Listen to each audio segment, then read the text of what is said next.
सुहाग सेज पर बैठी माधवी आंखों में अनंत को समाये हुए आज अतीत की गलियों में खो गई थी।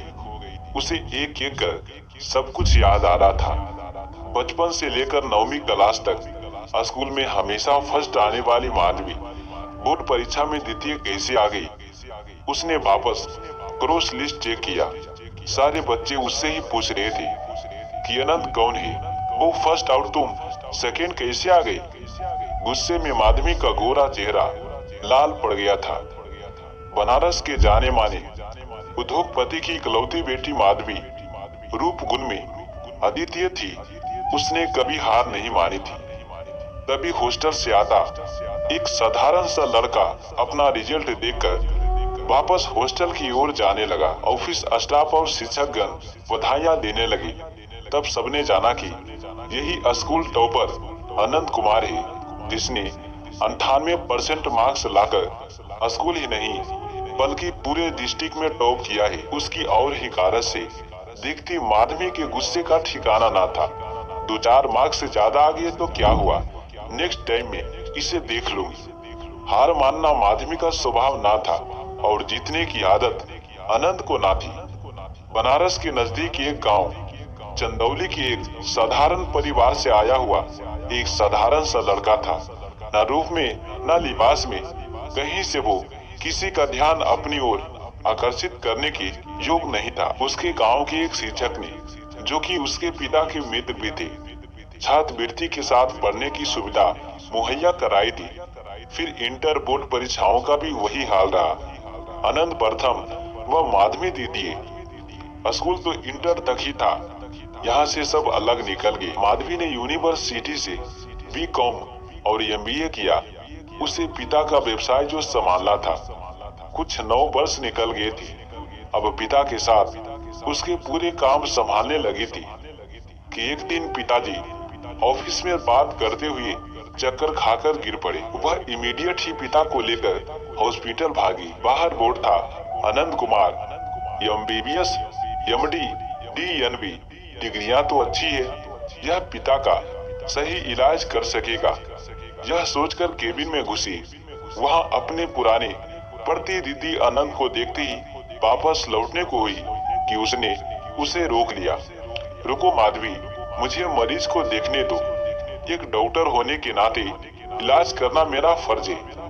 मन मार कर ही उसने दिखाया, पर पिताजी का स्वास्थ्य सुधरने लगा था। उन्हें काम का एक्स्ट्रा प्रेशर लेने से मना किया गया था और कंप्लीट हेल्थ चेक और की सलाह दी गई थी। माधवी पर अब सारी जिम्मेदारियां आ गई थी। रूप और तेज तो पहले से ही था, अब गंभीरता ने उसकी सुंदरता में अजब सा ठहराव ला दिया था। उसके इस रूप की तुलना जाह्नवी से किया जा सकता है, जो कि गोनुक से निकली एक चंचल बालिका हरिद्वार में इठलाती किशोरी और बनारस में आकर एक गंभीरा नारी के रूप में सबके दुख दर्दों को दूर करने वाली पवित्रता पालनहार सी दिख रही थी। पिताजी के रिपोर्ट्स दिखाने उसे फिर से अनंत से मिलना होगा। उसे मिलते ही उसे वो सारी चुनौतियां याद आ गई। कैसे उसने उसकी जगह ले ली और तो और इतना बड़ा डॉक्टर बन गया। माधवी का अभिमान आहत हुआ था, पर उसने किसी से कुछ न कहा। गंभीरता का आवरण और बहुत सारी रिपोर्ट्स के साथ अनंत के केबिन में खड़ी थी। पिता का कोलेस्ट्रॉल बढ़ा है और हार्ट के पास कुछ ब्लॉकेज दिख रही है। जल्दी ऑपरेशन करना होगा। अनंत ने कहा, तुमसे नहीं कराऊंगी। तुम मेरे पापा की इलाज ठीक से नहीं करोगी। पहली बात, मैं सर्जन नहीं जो उनका ऑपरेशन करूं। दूसरी बात, गुस्सा और बचपना छोड़ दो। इतना गुरूर जो सर पर लेकर घूमती हो ना। अब हम टीन एजर्स नहीं, बी मैच्योर। किस हक से बकवास किए जा रहा है। कुछ भी हो जाए, मेरे पापा का इलाज इस हॉस्पिटल में नहीं होगा। मन में यह ठान कर गुस्से से पैर पटकती हुई बाहर निकली। फिर तो उसने सबसे पता किया। सबने डॉक्टर अनंत का ही नाम सुझाया और ऑपरेशन के लिए बढ़िया सुविधाएं भी उसी अस्पताल में मौजूद थी। फिर से हरा रहा है और मैं हार रही हूँ। मैं अभिमान दिखाती रही, उसने अपने स्वाभिमान की रक्षा की। जाने किस मिट्टी का बना है कि बुरा नहीं मानता। खैर, सबके सलाह मानकर उसी हॉस्पिटल जाना होगा, ये विचार करती हुई माधवी सो गई थी। आज चांद को अपनी खिड़की से निहारता आनंद जाग रहा था। माधवी को वह नवमी कक्षा से ही जानता था। उसे पता था कि इतनी सुंदर और बड़े कुल की कन्या ख्वाबों पर उसका कोई इख्तियार नहीं। पर जाने क्यों बात बात पर उसका तुनकना वह भूल नहीं पाता था। कल की सुबह कितनी खूबसूरत होने वाली है। माधवी उसके अस्पताल में अगले 3 दिनों तक रहने वाली है।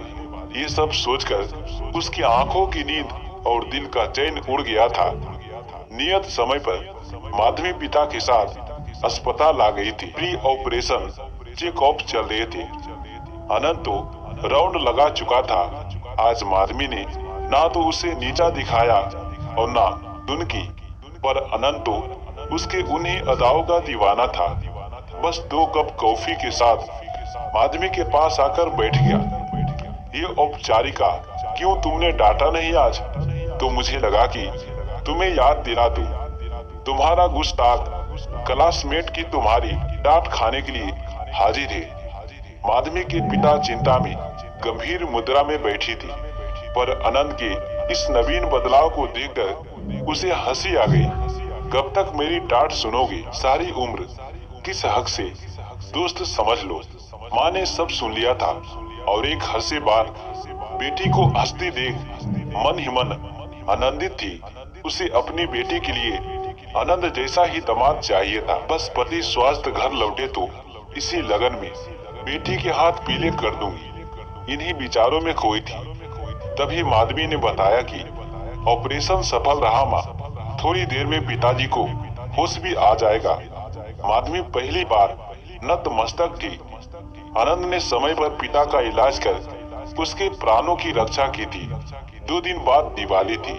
माँ ने मन ही मन अनंत को जमाता मान लिया था। उन्होंने दिवाली के दिन माता पिता के साथ आने का निमंत्रण भी दे डाला। अनंत तो जैसे इसी ताक में था। दिवाली की रात दियो और पटाखों से जब सारा जहां रोशन था, तब माधवी और अनंत को एक बंधन में बांधने की तैयारियां चल रही थी। दोनों शर्माकर बाहर आ गए थे। माधवी अनंत को पाकर गर्व महसूस कर रही थी और अनंत ने तो जैसे माधवी को जीतकर जग जीत लिया था। 4 दिन के बाद का ही मुहूर्त निकला। विवाह संपन्न हो गया। अब दोनों एक दूसरे के हो चुके थे। तभी दरवाजे पर हुई दस्तक से माधवी की लंबी तंद्रा टूटी। वह वर्तमान में लौट आई। मैं आई कमिंग मैडम। कौन? ख्यालों में खोई माधवी चौकी। तुम्हारा पति।